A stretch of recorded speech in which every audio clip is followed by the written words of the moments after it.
opposite direction ਦੇ ਵਿੱਚ ਹੈਗਾ ਆ तो ਇਹ ਕੀਤਾ ਆ opposite direction ਚ ਕਿ ਨਹੀਂ ਕੀਤਾ क्या try करूंगे सर आज कर लांगे I try कर लियो है ना सर टेस्ट तो भूल गया कल भी तानू अच्छा मैं कल किया सीगा टेस्ट फोन पा दूंगा मैं हुण हाँ जी सर पा दूंगा टेस्ट हाँ जी पक्का पा दूंगा so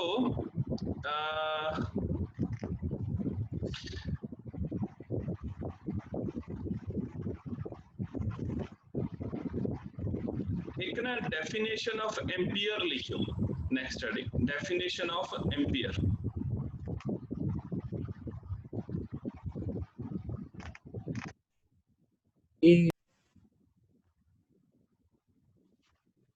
सत श्री अकाल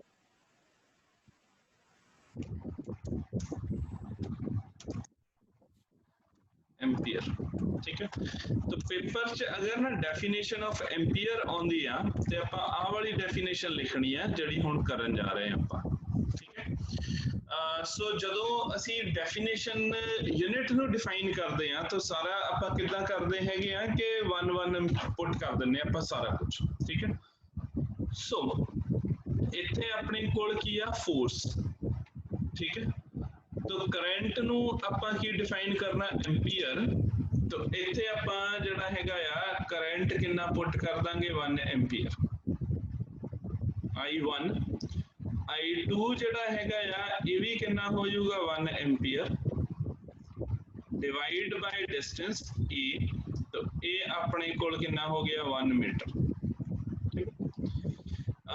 2 पाई ता कांस्टेंट हैगा या ते म्यू नॉट भी कांस्टेंट है तो म्यू नॉट दी वैल्यू कितनी है फिर 4 पाई into 10 to the minus 7 4 pi into 10 to the power minus 7 so mu not the value कितनी हो गई 4 पाई into 10 to the power minus 7 so 2 पाई तो अपन पता है ठीक है तो आप यूनिट डिफाइन करना है तो सारा कुछ 1 चाहिए ना तो फोर्स दी वैल्यू कितनी पुट करिए कि 1 आ जाए so 1/2 sorry 2 करांगे sir is the power minus 7 ठीक है क्योंकि 4 पाई तो इत्थे बच गया तो 2 पाई into 10 is the power minus 7 ते 2 पाई into 10 is the power minus 7 cancel होके जड़ा आ ओ की हो जाऊगा 1 हो जाऊगा ठीक है सो ਇਹਦੇ ਬੇਸ ਦੇ ਉੱਪਰ ਜਿਹੜਾ ਆ ਉਹ ਆਪਾਂ ਡਿਫਾਈਨ ਕਰਨਾ ਹੈਗਾ ਆ ਠੀਕ ਹੈ ਸੋ ਆਪਣੇ ਕੋਲ ਡੈਫੀਨੇਸ਼ਨ ਆਫ ਐਂਪੀਅਰ ਜਿਹੜਾ ਹੈਗਾ ਉਹ ਕੀ ਹੋ ਜਾਊਗਾ current passing through a conductor is equal to 1 ampere when it exert a force of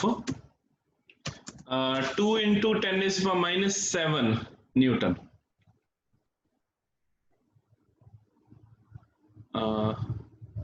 of 2 into 10 is the power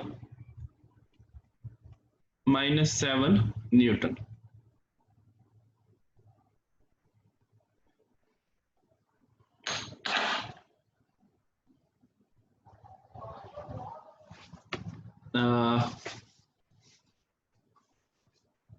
on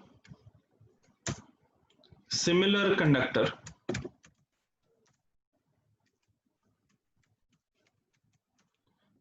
separated by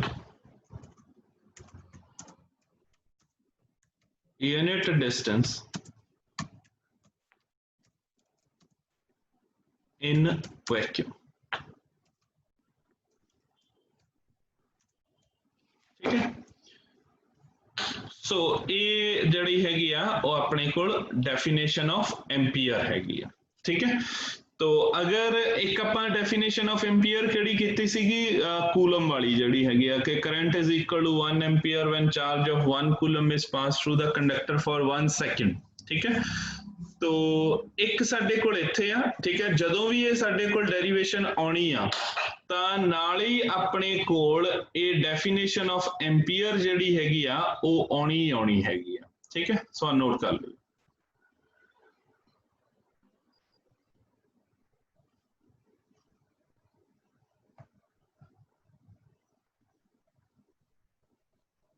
हो गया sir.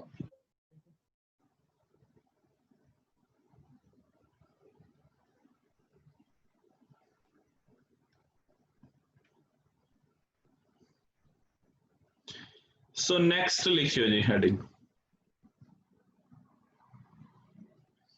torque acting on current carrying coil placed in uniform magnetic field. Torque acting on current carrying coil placed in a region of uniform magnetic field.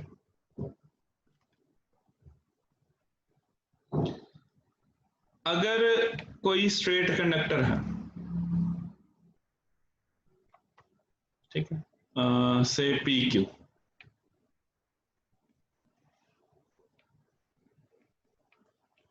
और ਉਹਦੇ ਵਿੱਚ current इधर downward जा रहा, ठीक है। तो मैग्नेटिक फील्ड अप्लाई किया इधर, इधर। सो दो ही in the plane of paper है, मैग्नेटिक फील्ड भी in the plane of paper है, ते पी क्यू कंडक्टर जिहड़ा हैगा आ वो भी in the plane of paper हैगा आ, ठीक है। सो फोर्स दी डायरेक्शन केड़ी होगी, इनवर्ड के आउटवर्ड? Sir outward. आउटवर्ड। तो किनु किनु लगदा आउटवर्ड? तो रिया एंड जिया,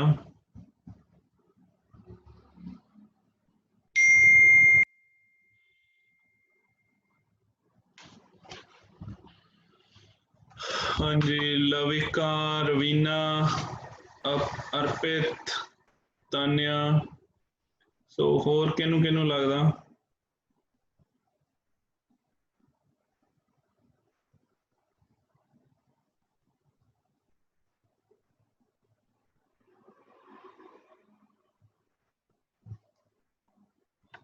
ठीक है। सो ਇਹਦੀ डायरेक्शन केड़ी हो गई, आउटवर्ड हो गई, ठीक है। सो मैग्नेटिक फोर्स ਜਿਹੜੀ ਹੈਗੀ ਆ ਉਹ ਕਿਹੜੀ डायरेक्शन ਦੇ ਵਿੱਚ लगेगी, आउटवर्ड, ठीक है। तो इधर फोर्स हो गई आउटवर्ड, ठीक है, F1। तो अगर हुण एक कंडक्टर, तो इत्थे असीं जिहड़ा है ना फोर्स आपां देख लई आ, फोर्स की आ, बिल साइन थीटा। तो हुण आपां जिहड़ा इत्थे डेरिवेशन करनी हैगी आ वो किहदे लई करनी आ, टॉर्क दे लई। तो अगर कोई इदां करंट कैरिंग कॉइल जो है वो पई है इत्थे, ठीक है, ਉਹਦੇ ਤੇ। सो ਇਹਦੇ ਵਿੱਚ करंट इधर जा रहा हैगा आ, P Q R S, ठीक है, आ हो गया। और मैग्नेटिक फील्ड जो है वो इधर इधर एक्ट कर रहा है।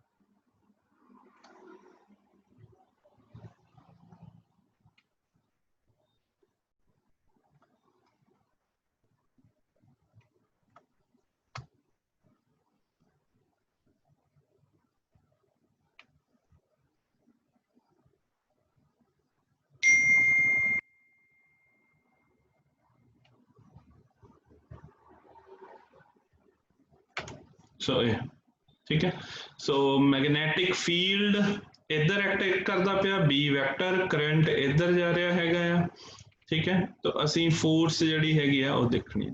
तो P Q R S, side R S जिहड़ी हैगी आ इत्थे मैग्नेटिक फोर्स की डायरेक्शन किहड़ी होगी,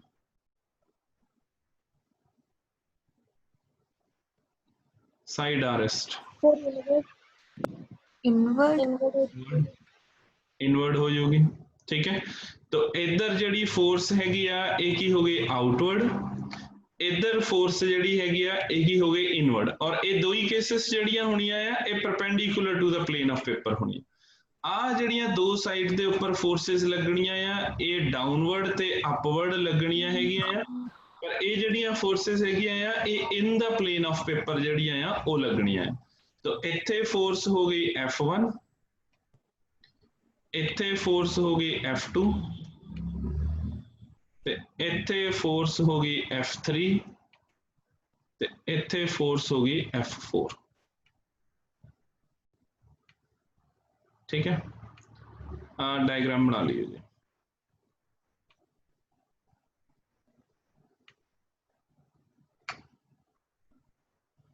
तो यदी जड़ी ब्रेडथ है ये हैगी है B।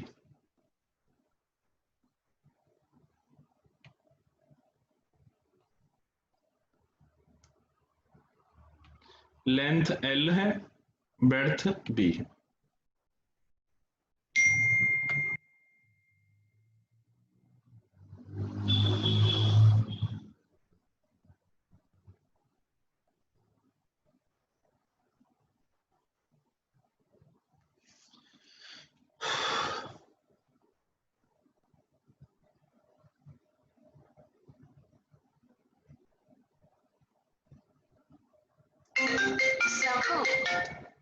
डायग्राम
हाँ जी नोट कर लिया जी इत्थे तक।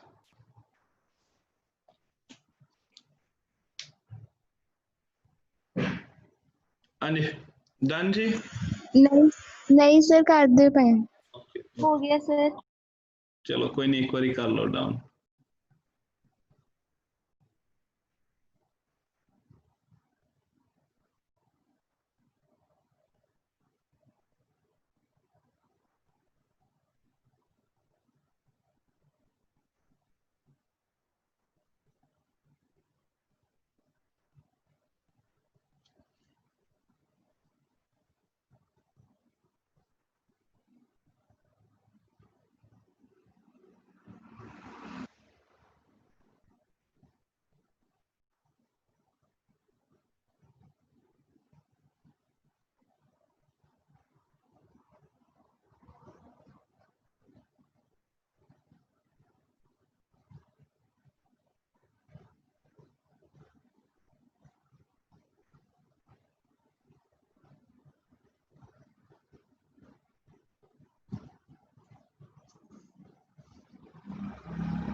हाँ जी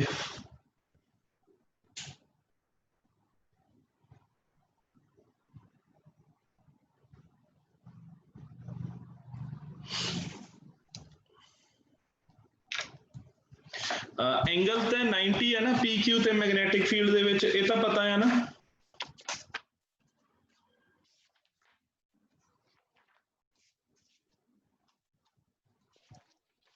हाँ जी सर।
हाँ जी डन जी।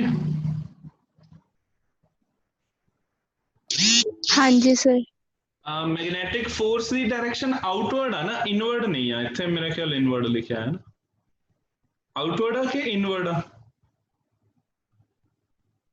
सर PQ ਦੇ out। हाँ जी तो पी क्यू मैग्नेटिक फील्ड तो फोर्स आउटवर्ड है ना, इत्थे आउटवर्ड कर लियो तो एंगल 90 है। ठीक है जी समझ गए। हाँ जी sir.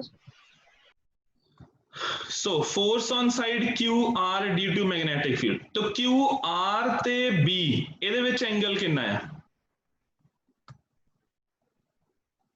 Sir 0 degree. Theta sir perpendicular ही होगा। क्यू आर आया ना, आ क्यू आर है तो मैग्नेटिक फील्ड आया इत्थे, तो एंगल इधर 90 डिग्री हो गया सीगा ना, तो आया तो इत्थे भी 90 है। ठीक है हुण कॉइल जिहड़ी हैगी आ, जे तां इदां कॉइल हुंदी इस केस दे विच इदां कॉइल हुंदी, ठीक है, ते मैग्नेटिक फील्ड हुंदा इदां, ठीक है, फिर इत्थे ए पी क्यू दे नाल एंगल 90 ते 90 ते इन्हां दे नाल जिहड़ा एंगल आ वो अपने कोल किन्ना हो जाना आ 0।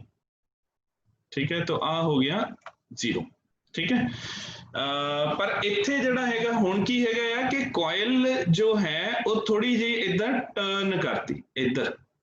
ठीक है तो क्योंकि टर्न करती हैगी आ इसलिए जिहड़ा एंगल जो होएगा वो अपने कोल किन्ना होएगा थीटा। ठीक है, इस टाइप, ठीक है, समझ गए? तो आ थी सर पानी 90 डिग्री रहूगा। PQ ते RS ये 90 डिग्री रहूगा। ਸਰ ਜੇ ਤੁਸੀਂ ਇੱਕ ਕਾਪੀ ਨੂੰ ਇਦਾਂ ਟਿਲਟ ਕਰਕੇ ਰੱਖੋ, ਉਹਦੀ ਇੱਕ ਸਾਈਡ ਤੇ ਪੈਨ ਰੱਖੋ 90 ਡਿਗਰੀ ਤੇ ਉਹਦੇ ਉੱਤੇ ਥੱਲੇ ਵੀ ਤਾਂ 90 ਡਿਗਰੀ ਪਹੁੰਚ ਰਿਹਾ ਪੈਨ। अच्छा जी, एक मिनट, मैनू एक मिनट ਤੁਹਾਨੂੰ कैमरा, सो एंगल थीटा हो गया, सो ये एज इट इज रहेगा। और जो फ्लेमिंग लेफ्ट हैंड रूल ਦੇ ਅਕੋਰਡਿੰਗਲੀ ਮੈਗਨੈਟਿਕ ਫੋਰਸ ਜਿਹੜੀ ਹੈਗੀ ਆ ਉਹ ਕਿੱਧਰ ਹੋਏਗੀ, डाउनवर्ड ਤੇ in the plane of paper, ठीक है। सो आ नोट करियो, तो थोड़ा जिहा ਆਪਾਂ in the plane of paper वाला भी डिस्कस कर ਲੈਂਦੇ ਆ भी क्यों है ये, है ना।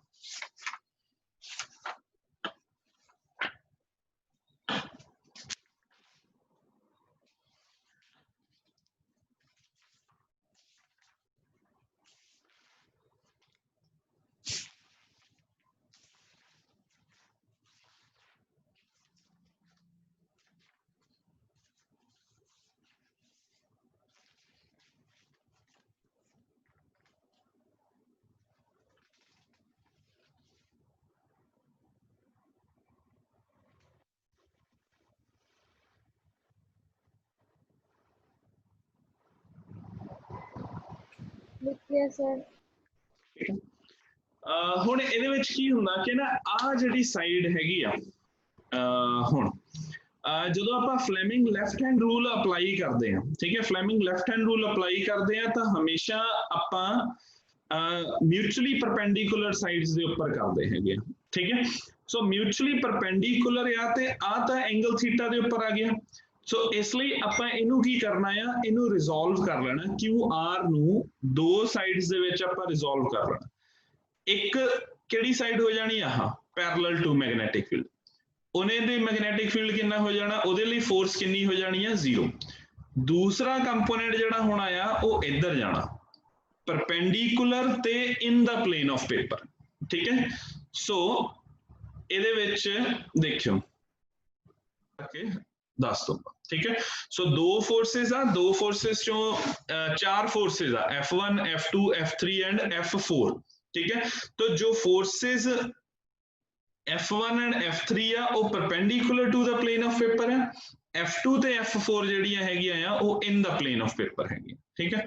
आ लिखिए, तो अगेन ये 90 हो गया, तो ਇਹਦੀ डायरेक्शन ਕਿਹੜੀ ਹੋ ਗਈ, ਇਹਦੀ डायरेक्शन इनवर्ड है कि आउटवर्ड है, F3 ਸਰ ਇਨਵਰਡ। इनवर्ड।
लिख लिया सर। जो लास्ट केस है, ठीक है, तो ਇਹਦੇ ਵਿੱਚ SP ਵੈਕਟਰ ਹੋ ਗਿਆ, तो SP ਵੈਕਟਰ ਦੇ ਵਿੱਚ ਜਿਹੜਾ ਆਪਣੇ ਕੋਲ ਐਂਗਲ ਹੋ ਗਿਆ, ठीक है, क्योंकि करंट इधर जा रहा है ते इत्थे आ, तो एंगल कितना हो गया 180 माइनस थीटा, क्योंकि अदरवाइज आ कॉइल दे नाल इत्थे एंगल हैगा, ठीक है। तो साइन 180 माइनस थीटा किहदे इक्वल हुंदा,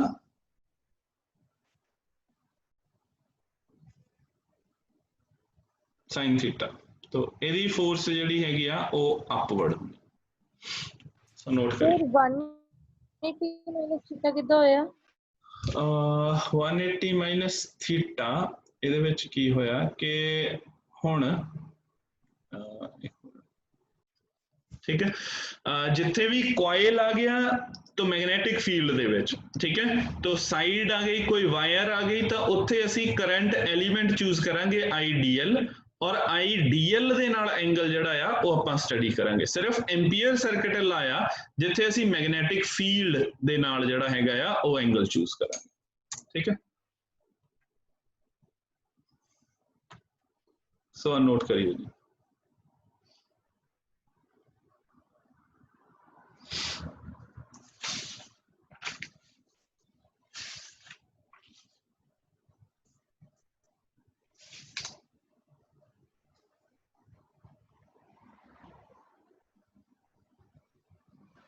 हो गया सर, ठीक है। सो हुण ना ਇਹਦੇ ਵਿੱਚ ਥੋੜਾ ਜਿਹਾ ਕਿਉਂਕਿ 3D ਟਾਈਪ ਆ ਤਾਂ ਵਿਜ਼ੂਅਲਾਈਜ਼ ਕਰਨਾ ਮੁਸ਼ਕਿਲ ਹੋ ਜਾਂਦਾ, ਬਟ ਸਟਿਲ ਹੁਣ ਇਹਦੇ ਵਿੱਚ ਦੇਖਿਓ ਕਿ ਚਾਰ ਫੋਰਸਸ ਆ, ਚਾਰ ਫੋਰਸਸ ਦੇ ਵਿੱਚੋਂ ਦੋ ਫੋਰਸਸ ਜਿਹੜੀਆਂ ਆ ਉਹ ਕੀ ਆ, perpendicular to the plane of paper, ਠੀਕ ਹੈ। ਦੋ ਫੋਰਸਸ, ਔਰ ਦੋ ਫੋਰਸਸ ਜਿਹੜੀਆਂ ਹੈਗੀਆਂ ਆ ਉਹ ਕਿਹੜੀਆਂ ਆ, ਇਨ ਦਾ ਪਲੇਨ ਆਫ ਪੇਪਰ, ਠੀਕ ਹੈ। ਤਾਂ ਆ ਸਾਡੇ ਕੋਲ ਕੋਇਲ ਹੋ ਗਈ ਸੇ, ठीक है। तो कॉइल ਜਿਹੜੀ ਹੈਗੀ ਆ, तो कॉइल ਦੇ ਵਿੱਚ ਕੀ ਹੋ ਗਿਆ ਕਿ ਆ ਦੋ ਫੋਰਸਸ ਆ ਜਿਹੜੀਆਂ ਹੈਗੀਆਂ ਇਹ ਕੀ ਹੋ ਗਈਆਂ, ਪਰਪੈਂਡੀਕੂਲਰ। तो ਜਦੋਂ ਇਹ ਦੋ ਫੋਰਸਸ ਲੱਗਣੀਆਂ ਤਾਂ ਇਹਨੇ ਇਦਾਂ ਟਰਨ ਕਰਨਾ ਹੈਗਾ, ठीक है। ਤੇ ਦੋ ਫੋਰਸਸ ਜਿਹੜੀਆਂ ਆ F2 ਡਾਊਨਵਰਡ ਲੱਗਦੀ ਪਈ ਆ ਤੇ F4 ਇਹ ਅਪਵਰਡ ਲੱਗਦੀਆਂ ਪਈਆਂ, ਇਹ ਇਨ ਦਾ ਪਲੇਨ ਆਫ ਪੇਪਰ ਆ, ਇਹ ਇੱਧਰ ਆ, ठीक है। सो ये डाउनवर्ड हो गया, ये अपवर्ड हो गया, ठीक है। तो नेट फोर्स जेडी हैगी आ अपने कोल जेडी फोर्स आ ये कितनी हो जानी है, कैंसल हो जानी, ठीक है। तो चार फोर्सेस आ, चारां दे विचों दो फोर्सेस हैगियां आ इक्वल एंड ऑपोजिट पर perpendicular to the plane of paper है। दो फोर्सेस हैगियां आ F2 ते F4 ये भी इक्वल एंड ऑपोजिट आ, पर ये in the plane of paper है, ठीक है। तो ਜਿਹੜੀਆਂ दो forces in the plane of paper ਆ ਇਹਨਾਂ ਨੇ ਨੈਟ ਇਫੈਕਟ ਇੱਕ ਦੂਸਰੇ ਦਾ ਕੈਨਸਲ ਕਰ ਦੇਣਾ ਇਦਾਂ, ਜਿਹੜੀਆਂ फोर्सेस ਪਰਪੈਂਡੀਕੂਲਰ ਹੈਗੀਆਂ ਆ ਉਹਨਾਂ ਨੇ ਟਰਨਿੰਗ ਇਫੈਕਟ ਜਿਹੜਾ ਹੈਗਾ ਆ ਉਹ ਪ੍ਰੋਡਿਊਸ ਕਰ ਦੇਣਾ ਇਹਦੇ ਵਿੱਚ, ਠੀਕ ਹੈ। ਸੋ ਲਿਖੋ forces F2 and F4 are equal in magnitude and opposite in direction. Thus, they will cancel each other.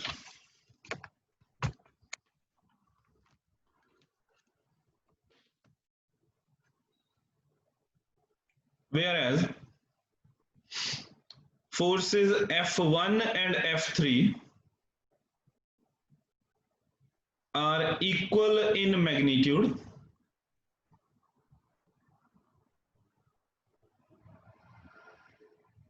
and opposite in direction.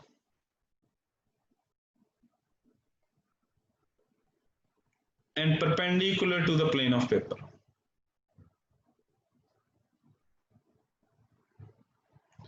Hence, they will form a restoring couple.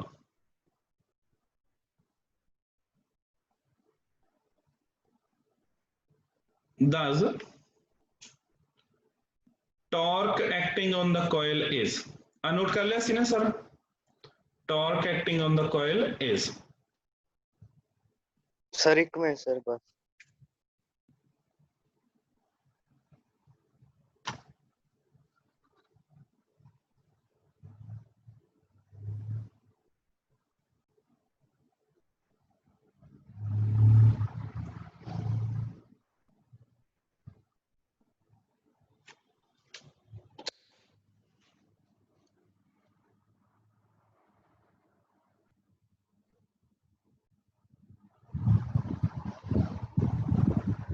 Sir हो गया. So therefore tau is equal to either force into perpendicular distance. ठीक है, तो either force, तो ਇੱਥੇ ਆ ਦੋ forces ਜਿਹੜੀਆਂ ਹੈਗੀਆਂ ਆ F2 ਤੇ F4 ਇਹਦਾ ਕੈਨਸਲ ਹੋ ਗਈਆਂ ਇੱਕ ਦੂਸਰੇ ਨੂੰ ਇਫੈਕਟ ਨਾ ਇਹਨਾਂ ਦਾ, ਠੀਕ ਹੈ, तो ਇਹਦਾ ਨੈਗਲੈਕਟ ਹੋ ਗਿਆ, ਠੀਕ ਹੈ। तो आ ਜਿਹੜੀਆਂ ਦੋ ਫੋਰਸਸ ਬਚੀਆਂ F1 ਤੇ F3 ਇਹ ਕਿਹੜੀਆਂ ਆ BIL, ठीक है। तो